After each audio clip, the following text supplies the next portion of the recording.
अध्यात्म विज्ञान कोई धर्म या संप्रदाय नहीं है, ये स्पिरिचुअल साइंस है जो कुदरत के कानून पर आधारित है। ये विज्ञान पूरे ब्रह्मांड के सभी रहस्यों को उजागर करता है और जीवन के सभी पहलुओं को समझने के लिए एक नई दृष्टि देता है। इसी को आर्ट ऑफ विजन कहते हैं, दुनिया को देखने की एक नई दृष्टि, जो अध्यात्म विज्ञानी परम पूज्य स्वामी श्री कमलेशानंद जी के निर्देशन में सनातन सत्य का अनुसंधान कर हमारे जीवन को प्रकाशित करे। जय सच्चिदानंद। કુદરત અને કુદરતી કાનૂનથી બનેલી અવસ્થા જે આપણે 5 સેન્સીસથી ફીલ કરીએ છીએ, જે આ મન વચન કાયાથી પણ ફીલ કરીએ છીએ, એ બધું કુદરતી રચના છે. કોની રચના? આ સર્કમસ્ટાન્સીસનો ક્રિએટર, ઓપરેટર, ડિસ્ટ્રોયર કુદરત છે. આનો પણ કાંઈક આ રિઝલ્ટ છે. એક્ઝામ આપણા હાથમાં છે, રિઝલ્ટ આપણા હાથમાં નથી. રિઝલ્ટ માટેની બોડીને સર્વાઈવ રહેવાના સંજોગો અને બોડીના સફરિંગના સંજોગો, આ બધું કુદરત પ્રોવાઈડ કરે છે. In a presence of soul and sufferer by the processor. Sufferer કોણ કરે છે? પ્રોસેસર. કેમ? કારણ કે ચાર્જ એને કર્યું હતું.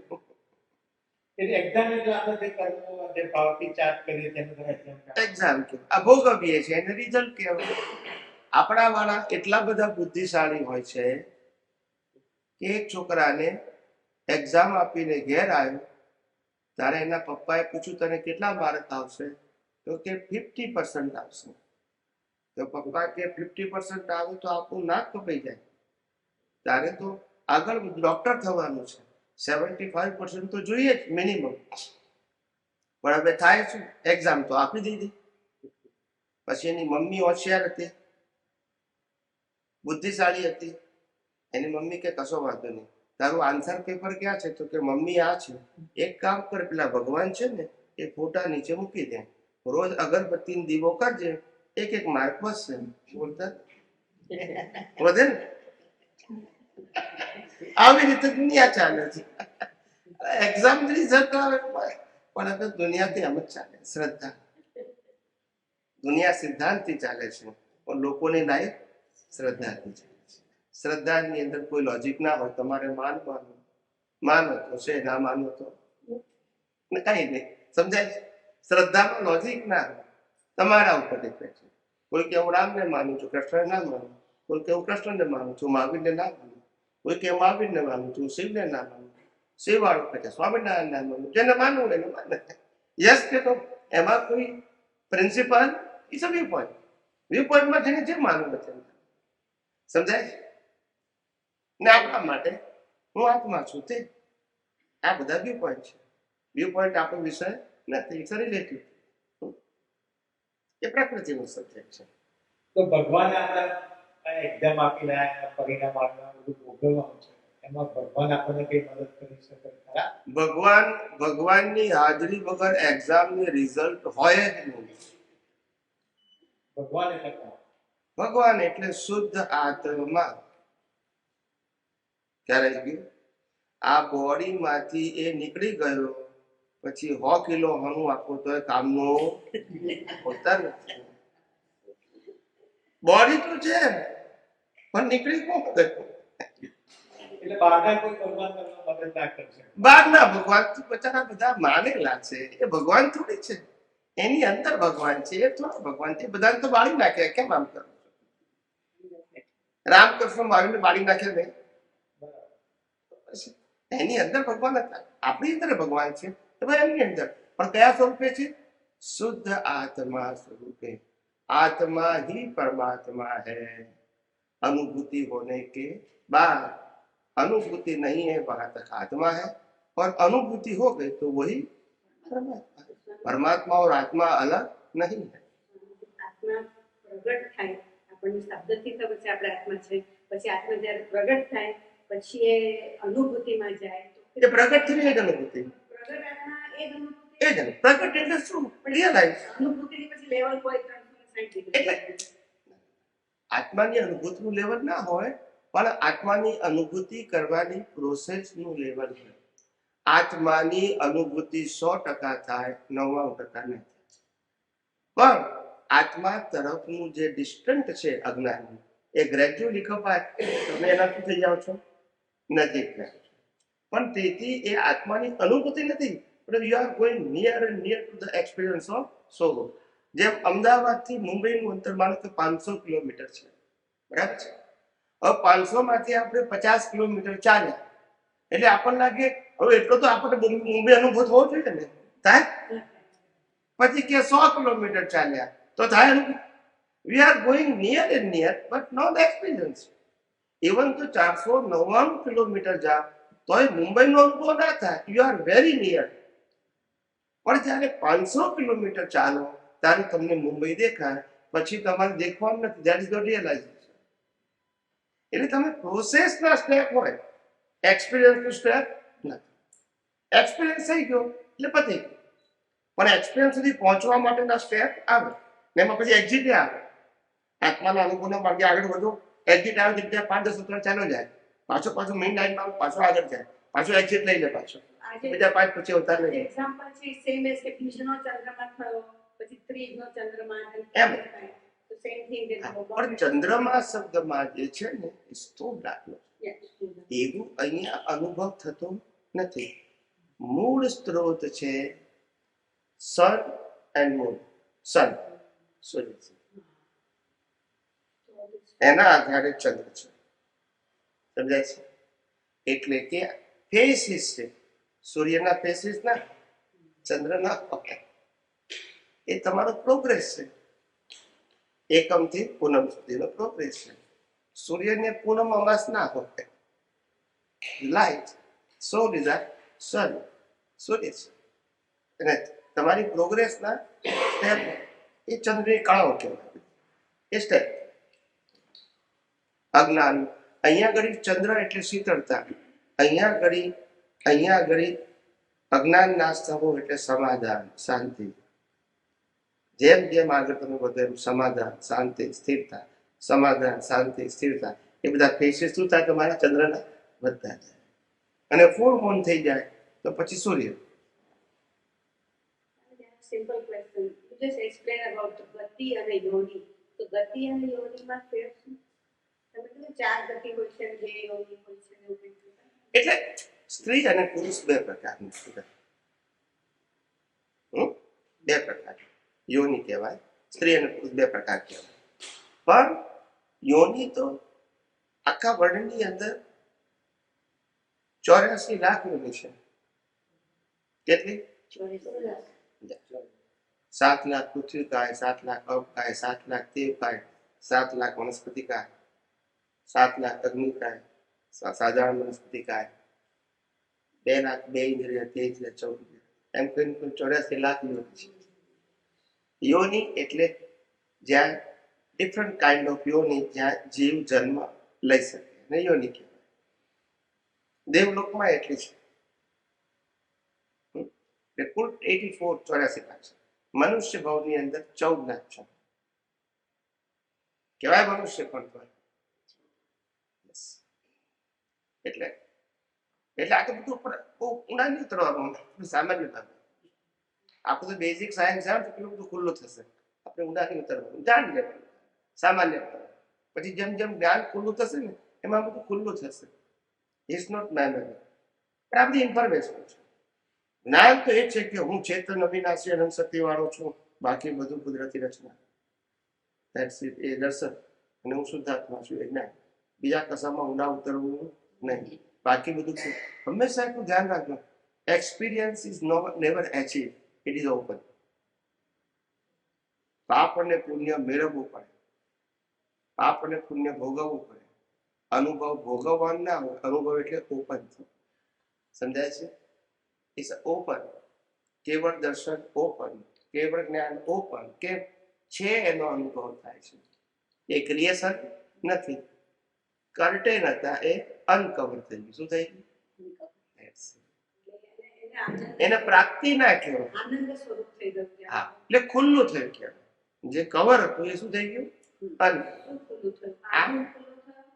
અજ્ઞાન દૂર થયું એટલે સનાતન સત્ય ખુલ્લું થયું, યુનિવર્સલ ટ્રુથ ખુલ્લું થયું, લો ઓફ નેચર ખુલ્લો થયો, બ્રહ્માંડના રહસ્ય ખુલ્લા થઈ ગયા. નો પઝલ. અત્યાર સુધી આપણે યુનિવર્સલ ટ્રુથ નતા જાણતા એટલે પઝલમાં ડિઝોલ્વ થઈ જતા હતા. શું થઈ જતા હતા? હવે યુનિવર્સલ ટ્રુથ જાણીએ એટલે પઝલને ડિઝોલ્વ કરી દેવાનું. કઈ રીતે?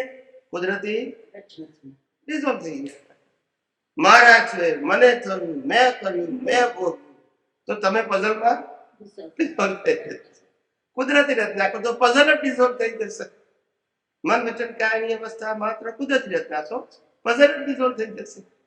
કારણ કે not you are and not your control. Why you create the confusion in your vision or in your mind? Why? You have no concern. Yes. આત્મા આવ્યો ક્યાંથી? હા, આત્મા આવ્યો ક્યાંથી? આત્મા જાય ક્યાં? ખ્યાલ આવી ગયો? પછી મનુષ્યોની સંખ્યા વધે છે કે ઘટે છે કે કોઈ નવા આત્મા આવે છે? આવા બધા મિસલેનિયસ કોરિલેટેડ ક્વેશ્ચનો બધાને થાય. અત્યારે મનુષ્યની સંખ્યા વધી તો નવા આત્મા આવ્યા, પછી વર્લ્ડ વોર થયું ને 50% ઘટી ગયા તો આત્મા જતા રહ્યા. આવું બધું થાય. અને બીજું રિલેટિવ ક્વેશ્ચન ઇઝ કે જવાબ આપીશ પણ ચિંતા ના કરશો. અત્યારે વોર ચાલે છે હમ. પણ કેટલા બધા માણસો મરે છે અને આમાં કોનો વાંક ને કોનો નહીં, કઈ રીતે જ્ઞાન ગોઠવવું? ન્યૂઝ જોઈએ એટલે એકદમ અશાંતિ થઈ જાય, કારણ શું થઈ રહ્યું છે બધું, હવે આનું શું પરિણામ આવવાનું છે. એટલે આ જે અશાંતિ થાય એને જ્ઞાનની દ્રષ્ટિએ કેવી રીતે સેટ કરવી? આ અજ્ઞાન છે એટલે અશાંતિ થાય, નહીતર ના થાય. એક માણસ મરી જાય તો આપણને અશાંતિ થઈ જાય, અને આ શ્વાસોશ્વાસમાં, પાણીની અંદર, અગ્નિની અંદર, વનસ્પતિની અંદર અનંત જીવો મરે છે, કોઈ અશાંતિ નથી. બોલતા નથી. યસ કે નો? યસ, જીવ તો જીવ જ છે ને. જીવન. I am not talking about the size and sense, Yeah. But creature is creature, small or big.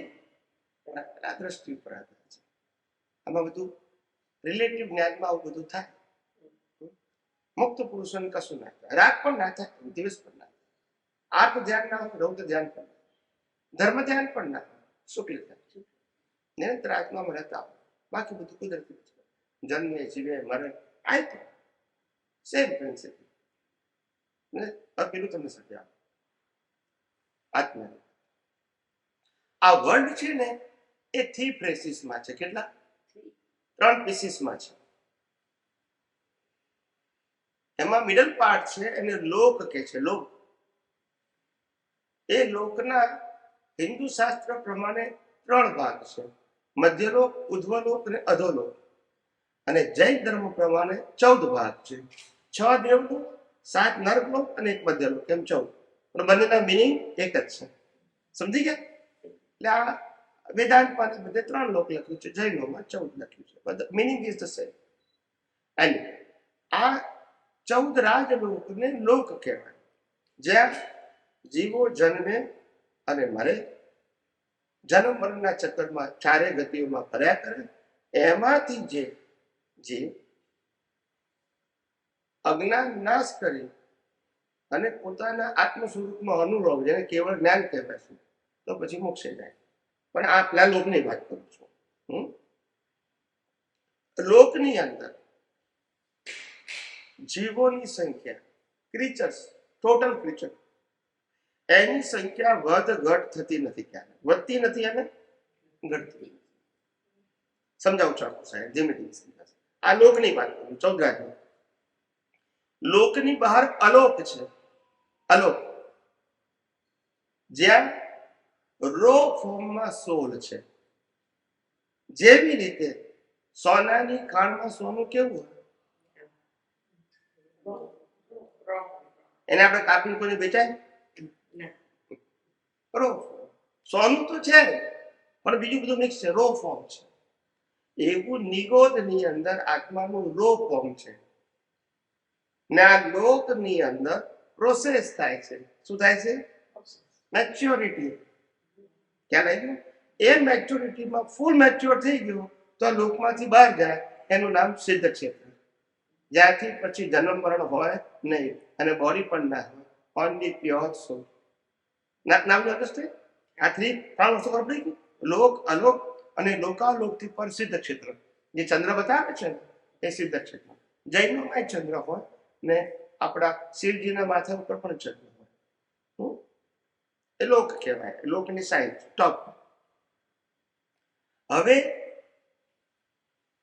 જેટલા જીવો આ લોકમાંથી મનુષ્યમાંથી મોક્ષે જાય, સિદ્ધ ક્ષેત્રમાં જાય, એટલા અલોકમાંથી લોકમાં થાય. ઓકે, આ પ્રોસેસ ખ્યાલ આવી ગઈ? એટલે અહીંયા સંખ્યા સરખી, નંબર ઓફ ક્રીચર્સ. અહીંયા લોકની અંદર મનુષ્ય વધારે થાય, ક્યારેક પશુ વધારે થાય, ક્યારેક દેવલોકમાં સંખ્યા વધે, ક્યારેક નરક લોકમાં વધે, ઇન્ટરનલ બધા કરે.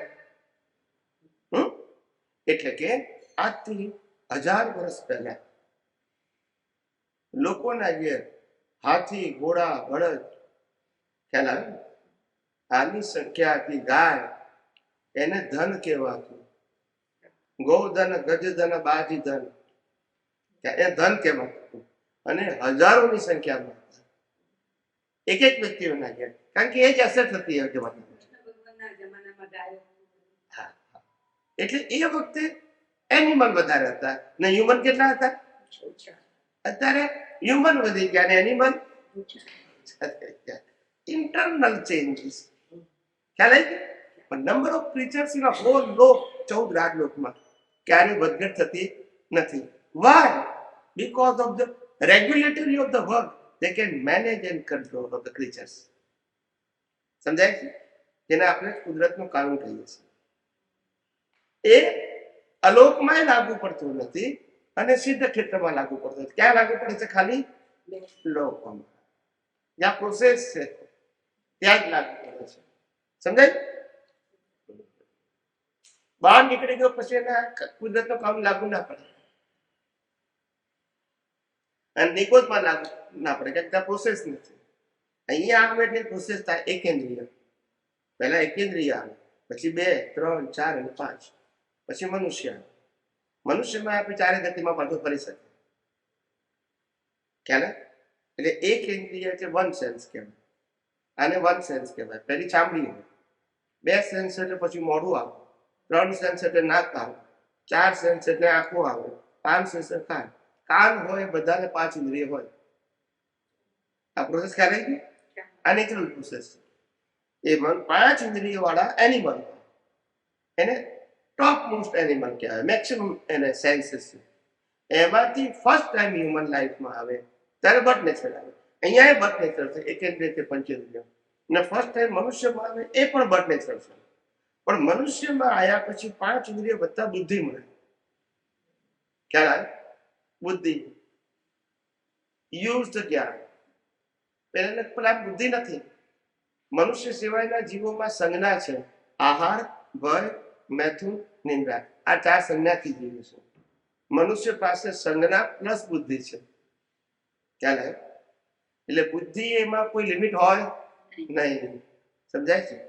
આપણે કૂતરું હોય ને, કૂતરું, કૂતરા એનિમલ્સમાં ના, ના પડે. મનુષ્યમાં મનુષ્ય એ લોકોને અહંકાર હોય પણ માઇન્ડ એક સબ્જેક્ટ આવાજ ભય મૈથુન નિંદ્રા. કોઈ તમે હેરાન કરો તો તમને મારે. હિંસક ભાવ નથી, એને ભાવ નથી, પ્રોટેક્ટ. સમજાય છે? ભૂખ લાગે ત્યારે ગમે ત્યારે ખાય અને હિંસક પ્રાણી હોય તો કોઈને મારીને ખાય. હિંસા નથી કરતો, સમજો મારી વાત. સ્થૂળમાં આપણે હિંસા, એને હિંસા નથી કહેવાતી, એ નેસેસિટી છે. કુદરતી બોડી વાળું છે. સમજાય છે મારી વાત? આજે દરિયામાં મોટા માટલા નાના માટલાને કઈ જાય હિંસા કે બોલતા નથી. એ લાઈફ છે.